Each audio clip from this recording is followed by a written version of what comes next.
Madzulo abwino alero lolemba ndipo ndi nthawi ya nkhani kuchokera kuno ku MBC. Muli ndine mrese zamawa ndi mzangayu Savita Wilima. Poyamba nayi mitu yake.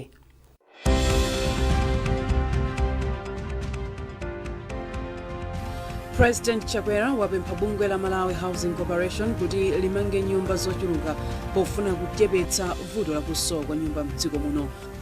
Unduna wa zachuma wasainirana mgwirizano omwe uthandizire dziko la Malawi kulandira 175 billion kwacha yomwe ithandizire ntchito za magetsi mwa zina. Ndipo unduna wa zamaphunziro wati mgwirizano omwe undunawu uli nawo ndi mabungwe ukuthandiza kuchepetsa mavuto osiyanasiyana omwe sukulu mdziko muno zikumana nawo.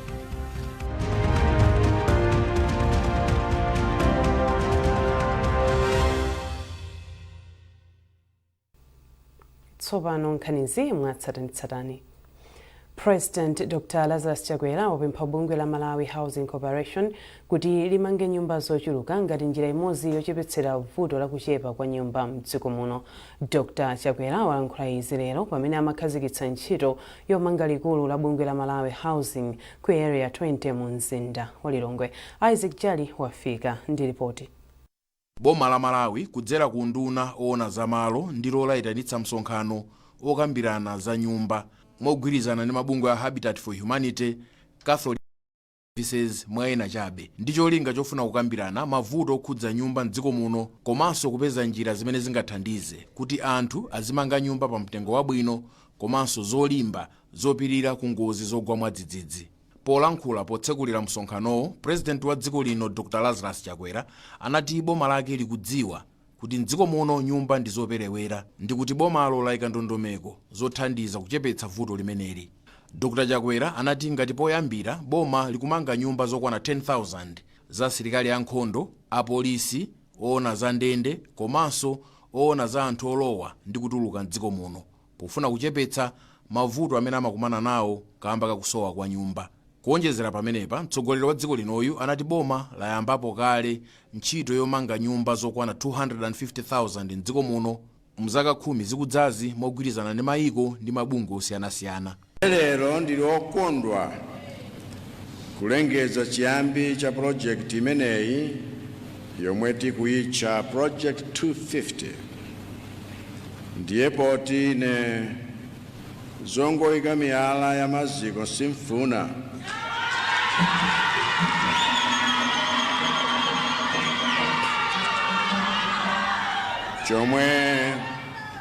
Chomwe muyenera kudziwa nchoti mwambo wa lerowu sikuti ukutanthauza kuti ntchitoyi iyambika mtsogolomo ayi. Pofika tsiku ngati lero la mwambo otsekulira project imeneyi, ndiye kuti project imeneyi tinayiyamba kale ndipo manyumba oposa 500 ali mkati. President Chakwera anati ngakhale boma la mbuyomu lidayambapo ntchito yopereka malata ndi simenti kuti anthu adzimangira nyumba, ntchitoyo sinakhale yaphindu kwenikweni. Atikamba kuti pofika pano nyumbazo sizimaoneka. Pamenepa Dr. Chakwera anayamika President wakale wa dziko lino Dr. Joyce Banda kamba ka ntchito yomwe adagwira yomangira anthu nyumba kudzera ku ntchito yotchedwa Mudzi Transformation Project yomwe adayigwira mzaka ziwiri zimene adalamulira dziko lino. Iye anayamikanso Dr. Joyce Banda komanso Dr. Bakiri Muluzi kamba kokangalika kupeza thandizo lomangira nyumba anthu amene adakhudzidwa ndi namondwe Fredi. Mtengereponso mwayi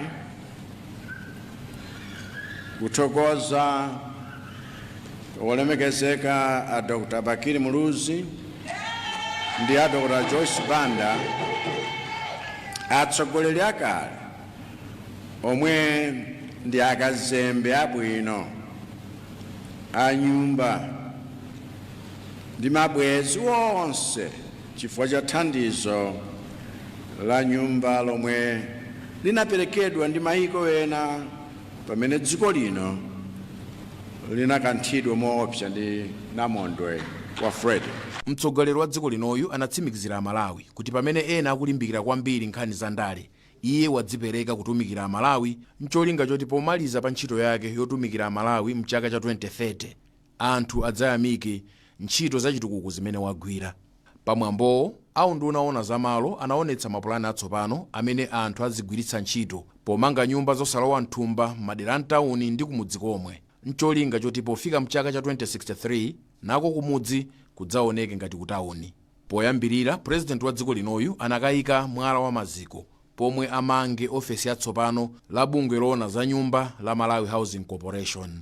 Msonkhanowu ukuchitika pamene ripoti lina la bungwe la Habitat for Humanity lanena kuti theka la nyumba zokwana 4.8 million zimene zili mdziko muno akuti ndi zosalimba, kotero nkofunika kupeza njira zoti anthu ayambe kumanga nyumba zolimba.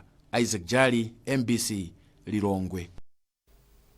Wachiwiri kwa mtsogoleri wa dziko lino Dr. Michael Usi apempha mavenda kuti azikira zinthu mwadongosolo akapeza ngongole ku bungwe la National Economic Empowerment Fund NEF, komanso kuti azitenga udindo obweza ngongolezo.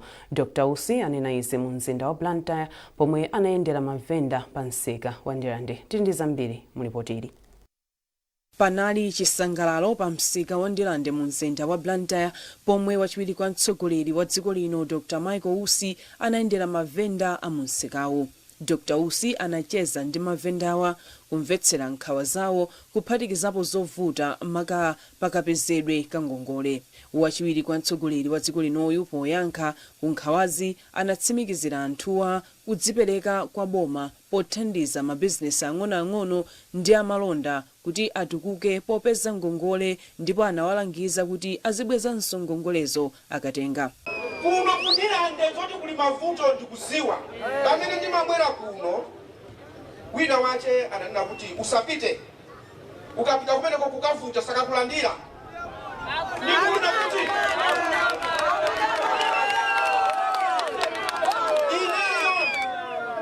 Ndikuona I have no time. Kuyambana ni muntu. I have no time. Ukangana ni muntu. I have time in the office of the president to fight poverty. Dr. Usi anatinso cholinga chawo ndi kutumikira Malawi polimbana ndi umphawi komanso kuonetsetsa kuti nzika zili ndi zofunikira kuti zitukuke. Kuti tigwirizane tifuna tikhale usunga mwambo ngongole zimene talandirezo azibwezanso asakale kusankhana mitundu zipani kapena mipingo. Ulendo wa wachiwiri kwa mtsogoleri wa dziko linoyu ndi umodzi mwa ntchito zomwe boma likuchitapo kukambirana ndi nzika kulimbikitsa chitukuko cha chuma ndi kutukula umoyo wa Malawi. Mercy Zamawa, MBC, Blantyre. Unduna wa zachuma wasainana mgwirizano othandizira dziko la Malawi kulandira 175 billion kwacha yomwe ithandizire ku ntchito za magetsi komanso mabungwe omwe saboma. Ndalamazi zithandizira bungwe la Eskom kuti lisinthe mapolo ake amagetsi kuti akhale azitsulo. Kazembe wa iyo kuno ku Malawi Aaron Skenberg wati ali ndi chiyembekezo kuti ntchito za magetsi za ulimi zokopa alendo komanso za migodi zipita patsogolo. Trust Office wafika ndi ripoti. Ndalama zokwana 93 million euros zomwe ndi pafupifupi 175 billion kwacha zithandizira pa nkhani yopanga katundu osiyanasiyana komanso kuonjezera mwayi wa ntchito kwa chinyamata kudzera m'magetsi odalirika omwe dziko lino likhale nawo. Kazembe wa EU kuno ku Malawi Aaron Skenberg wati bungwe la EU lili ndi chidwi chothana ndi mavuto akusowa kwa mphamvu za magetsi, mavuto akusowa kwa ntchito komanso mavuto akusowa kwa ndalama zochitira ntchito za malonda mdziko muno. Ndipo nduna ya zachuma kuno ku Malawi a Simplex Cholabanda ati ndi okondwa kamba kuti mabungwe akunja ambiri ali ndi chikhulupiriro ndi ulamuliro wa dziko lino. Ngati dziko tipindula kwambiri kuti ma industries athu ayamba kuyenda bwino komanso kuti kuchulukitsa ndi kusanduliza katundu kujamati value addition kumene kumafuna magetsi tsopano chikhala chotheka. Ndalama talandirazi zikagwiranso ntchito yopititsa ndi kutukula ija timati ATM strategy. Ndipo mkulu wa bungwe la Eskom Kankwamba Kumwenda wati ndalamazi zithandizira kwambiri bungwe lawo kuthana ndi mavuto akusowa kwa ndalama zochitira ntchito za chitukuko cha magetsi. Ndalama mukalipira magetsi aje timamba kaye kulipira kaye mwita kugula magetsiko kulipira misonkho kulipira amene zosalazo zinthu timapangira ma maintenance kapena kugulira materials ndezikuona ndalama zikuchepa kuti ifeyo tigula modula magesiwo koma sanro tikweze kuti anthu muzilipira pa mtengo ineyo zimenezo zikhala zikulanza pang'ono ndalama zimafuna ziperewera pang'ono 175 billion kwacha yomwe bungwe la EU lapereka muli pafupifupi 160 billion kwacha ya Eskom komanso 15 billion kwacha ya mabungwe omwe si aboma omwe akugwira ntchito yothetsa ulova. Trust Office, MBC, Lilongwe. Makampani awiri a migodi amene asayinirana migwirizano ndi boma la Malawi otchedwa Lazarus Resource Limited komanso Lancaster Exploration ati ndokonzeka kuyamba ntchito za migodi pompano. Iwo anena izi pozindikira kuti ntchitozi zili ndi kuthekera kosintha chuma cha dziko lino komanso kupezesa anthu mwayi wa ntchito. Kampani ya Lazarus Resource Limited iyambanso ntchitoyi maka yokumba miyala ya uranium ku migodi yakayerekera ku Karonga pamene kampani ya Lancaster ikhala ikukumba miyala ya mtengo wapatali pa phiri la Songwe mboma la Palombe. Kuchokera ku Lilongwe ndi ripoti la Patrick Dambula.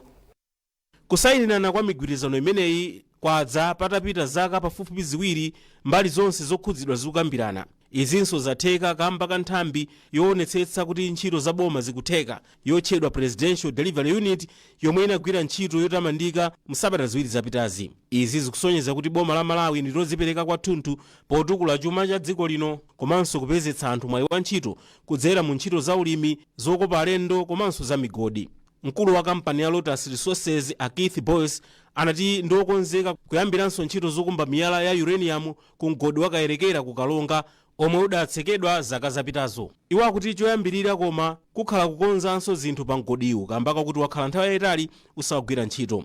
Boyce anaonjezeranso kunena kuti pakadali pano ayamba kale kusakasaka makampani amene akhonza kugula uranium ndipo atumiza kale nthumwi zawo kupita ku United States kukakambirana ndi makampani amene angathe kumagula uranium ochokera kukayerekera. Mmawu ake President wa Lancaster Exploration Alexander Lemon amene kampani yawo yasayinirana mgwirizano wa zaka 18 ndi boma la Malawi akuti ntchito za migodi zili ndi kuthekera kwakukulu kosinthitsa zinthu mdziko muno kamba kakuti iwo monga katswiri anayenda m'malo ambiri mdziko muno ndipo aona kuti zimenezi ndi zotheka. Choyambirira asanayambe kukumba miyala pa phiri la Songwe mboma la Palombe, Lemon akuti kukhala kumanga malo ogwirira ntchitoyi komanso kukhazikitsa makina. Kampani ya Lazarus Resources ikayamba ntchito zake kukayerekera ikuyembekezeka kupezetsa anthu 450 mwayi wa ntchito komanso ena 200 amene adzakhala akukhudzidwa ndi ntchito zina ndi zina. Pali chiyembekezo chokuti kampaniyi idzibweretsa ndalama zokwana $1.6 million pa chaka pa nkhani ya chiwongoladzanja komanso ndalama zina zokwana $20 million zomwe idzipereka kuboma chaka chilichonse. Kumbali inayi ntchito yokumba miyala ya mtengo wapatali pa phiri la Songwe ikayamba idzapezetsa anthu okwana 1200 mwayi wa ntchito mu zaka ziwiri zimene akhale akumanga malo ogwirira ntchito, ndipo kuchoka apo anthu enanso oposa 500 adzakhala kupeza mwayi wa ntchito chaka ndi chaka. Pali chiyembekezo chonena kuti anthu enanso oposa 10,000 adzakhudzidwa ndi ntchito zosiyanasiyana zachuma pa malowa, ndipo kampaniyi ikuyembekezeka kumadzabweretsa mdziko muno ndalama zokwana $120.6 million pa chaka chilichonse. Patrick Dambula, MPC, Lilongwe. Msonkhano wachiwiri owunikira kasamalidwe ka nkhalango m'mayiko akumwera kwa Africa Otsekulira lero mu mzinda wa Blantyre. Poyankhula amene amatsekulira msonkhanowu mlembi wa unduna wa zachilengedwe ndi kusintha kwa nyengo Dr. Yusuf Nkungula anati msonkhanowu ndofunika chifukwa dziko la Malawi ndi limodzi mwa mayiko omwe akukhudzidwa ndi nkhani za kuwonongeka kwa chilengedwe. Kumbukani Phiri anali komweko ndipo wafika ndi ripoti. Nthumwi zochokera m'mayiko a SADC zili mu mzinda wa Blantyre komwe akambirane momwe mayikowa angathanirane ndi vuto la kuwonongeka kwa nkhalango.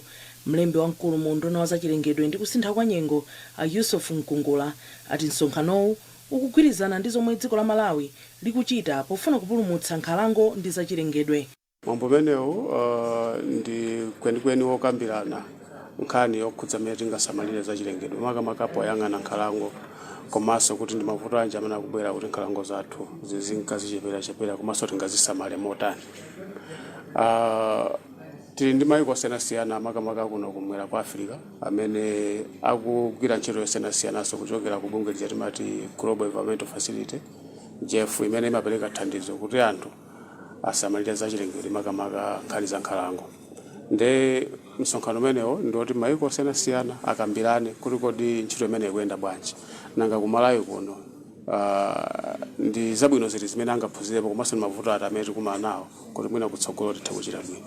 Ndi msonkhano umene ndofunika kwambiri chifukwa anthu tikambirana mmene tingapititse patsogolo ntchito imeneyi. Ndondomeko yolimbikitsa kusamalira nkhalangoyi ikulandira thandizo kuchokera ku nthambi ya Global Environment Facility GEF ndipo bungwe la Food and Agriculture Organization FAO ndi lomwe likuyendetsa ntchitoyi. A Jijen Chen omwe amayimira bungwe la FAO kuno ku Malawi ati ntchitoyi ndiyofunikira kwambiri chifukwa ithandiza kuti zachilengedwe zisungike komanso anthu azitha kupindula ndi zachilengedwe pa umoyo wawo wa tsiku ndi tsiku. Ndipo nthumwi yochokera ku bungwe la SADC Asani Water Mokwati ati pafupifupi theka la anthu mchigawo cha SADC amadalira nkhalango, ulimi ndi migodi, kotero pakufunika kukhala ndi ndondomeko zoyenerera zoteteza chilengedwe. Dziko la Malawi ndi limodzi mwa maiko 11 omwe akugwira nawo ntchito yoteteza nkhalango pa dziko lonse ya Forest Management Impact on Dryland Sustainable Landscapes. Kumbukani Phiri, MBC, Blantyre. Nkhanizi zochokera kuno ku MBC, tiyeni tionenso mitu yake.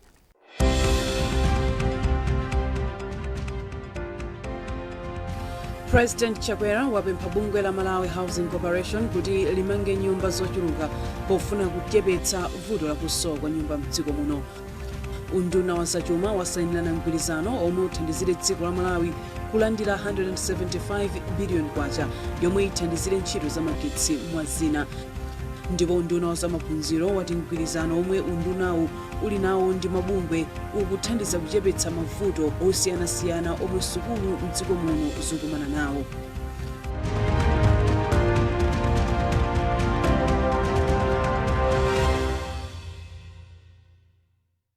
Wow, your roof timber trusses look amazing. What's your secret? I only use the best anti-termite products on my timber. I trust Sheldrite Anti-Termite to keep them looking pristine. Sheldrite has a special formula that provides deep nourishment to the wood, protecting it from termites and other wood-boring insects. And the best part? It lasts longer than other brands. And it is also available in a colorless variant. See this?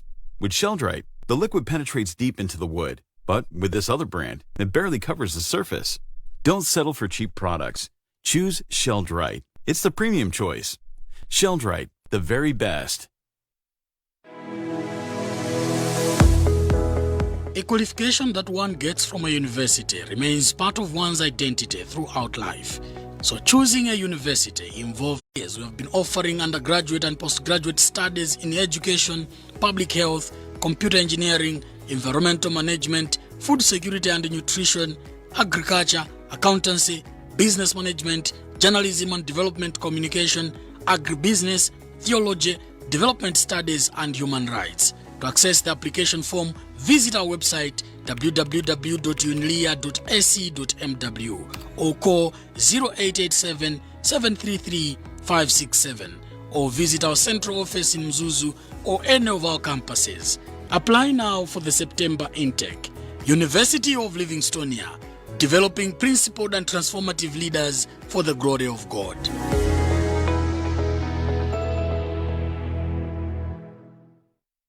Are you tired of losing track of your vehicles? Worried about fuel theft and carjackings? Latrum Systems offers customized solutions specifically designed to meet your fleet management needs or even your personal vehicles.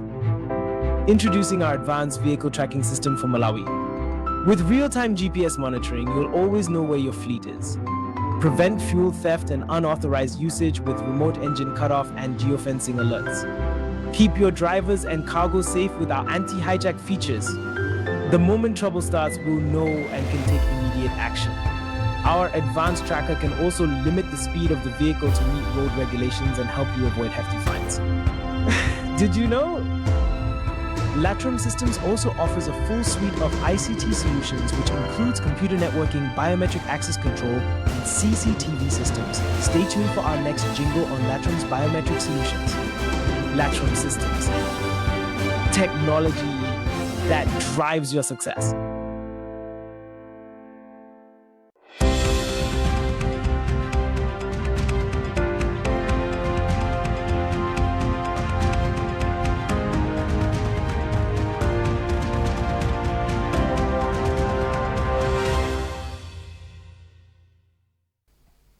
takulandirani mu gawo lachiwiri la nkhani zathu. Unduna wa zamaphunziro wati mgwirizano omwe undunawo uli nawo ndi mabungwe osiyanasiyana ukuthandiza kuchepetsa mavuto omwe sukulu zosiyanasiyana mdziko muno zikukumana nawo. Ofalitsa nkhani ku undunawo Amphatso Nkuonera ayankhula izi pothira ndemanga pa mavuto omwe sukulu zosiyanasiyana zikukumana nawo mdziko muno. Rorin Nguluwe walemba ripoti lomwe akuwerenga ndi Jackson Sichali. Trofina Phiri ndi mtsikana yemwe amaphunzira mu Sunday 6 pa sukulu ya primary ya Pweche m'boma la Nkatabe. Iye wati amayenda mtunda otalika makilomita 5 kuchokera ku mudzi wawo kwa Gundumulani kuti akaphunzire pa sukuluyi. Amalawira mamawa kwambiri kuti asachedwe ku sukulu, koma chifukwa cha mtunda umene iye amayenda amapezeka kuti wachedwa, ndipo amapeza ophunzira anzake ayamba kale kuphunzira.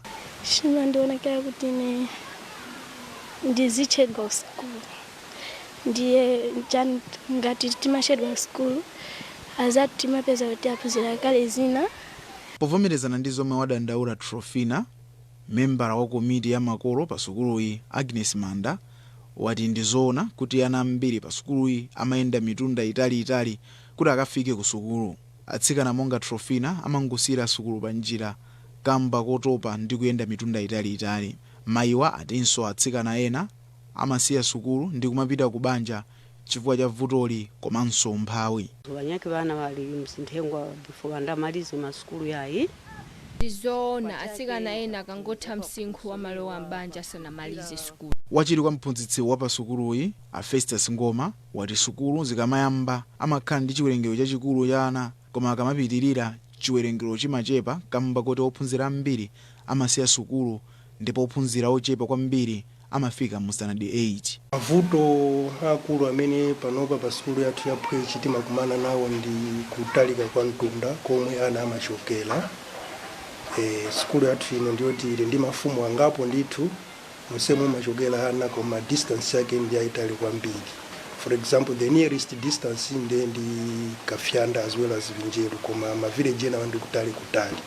Poyankhapo pavutoli, mneneri wa ku unduna wa zamaphunziro Mphatso Nkuonera wati mavuto alipo ambiri, koma boma likuyesetsa kuti mavutowa achepe kudzera mndondomeko zosiyanasiyana. Boma ndilo dzipereka kuti liwonetsetse kuti maphunziro mdziko muno akupita chitsogolo. Boma layamba kale kumanga zinthu zophunziramo zokwana 10,900 ndipo zimenezi zambiri zikhazi ku 7,000 plus zikhazi kuthika mafika December 2024. Zinazo zikhazi kumaliza mafika December 20 by July 2024 zikhazi kumaliza zinazo. Kuti ana primary school akhala kuphunzira malo abwino komanso akhale ali ndi zipangizo zofunikira. Pakadali pano pa sukuluyi pali ophunzira okwana 267. Chaka chatha sukuluyi inakhonzetsa ana angapo kupita ku sukulu za sekondari. Munkhani za masewero, katswiri wa nkhonya mdziko muno Hanok Phiri wagonjetsa Samuel Mputi wa mdziko la Tanzania masewero opandalamba omwe analipo mu mzinda wa Lilongwe. Phiri anaponya zibagera za mphamvu zosapereka mpata kwa Mputi kuchokera pa mphindi yoyamba zomwe zinachititsa kuti Mputi ayimike manja mchigawo chachiwiri. Padakali pano Phiri wapempha anthu mdziko muno kuti aziyika chidwi pothandiza masewero a nkhonya kuti atukuke.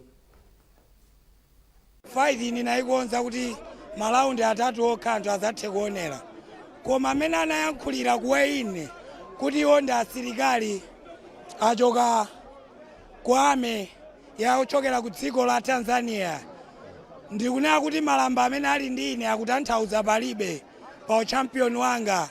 So nauza kuti pa chipongwe chomwe ayankhula sindidzapasanso chance choti anthu azaonere, koma ndikudzamenya knockout. So ndinafunsanso kuti mwachokera ku ame kapena ku Emirates Hotel ku Blantyre, chifukwa cha ame china chilichonse sindinathe kuchiona. So ndinafuna kuonesa mtundu wa Malawi mene ndinanenera kuti ne Hadinoka captain wa Blantyre First Force ndikanena ndimayenera kukwaniritsa kuti masapota anga ndi dziko langa zisachite manyazi kapena ndisakhumutsidwise dziko langa limodzi ndi president athu defector Dr.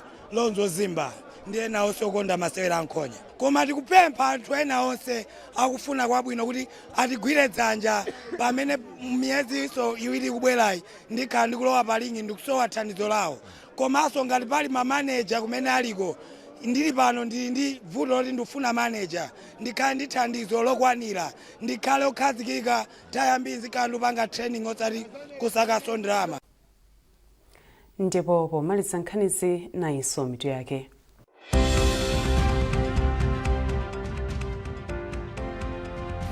President Chakwera wapempha bungwe la Malawi Housing Corporation kuti limange nyumba zochuluka pofuna kuchepetsa vuto la kusowa kwa nyumba mdziko muno.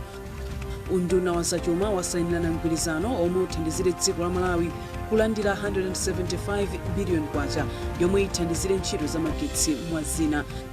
Ndipo unduna wa zamaphunziro wati mgwirizano omwe undunawu uli nawo ndi mabungwe ukuthandiza kuchepetsa mavuto osiyanasiyana omwe sukulu mdziko muno zikumana nawo.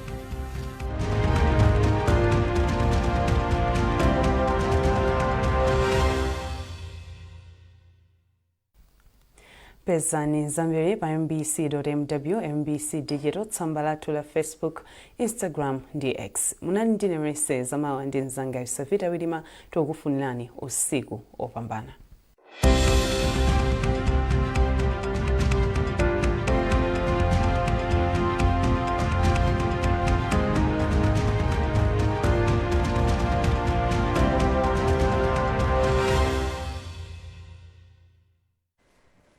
Takulandirani ndipo ni nthawi ya zanyengo. Nkhani yayikulu ndi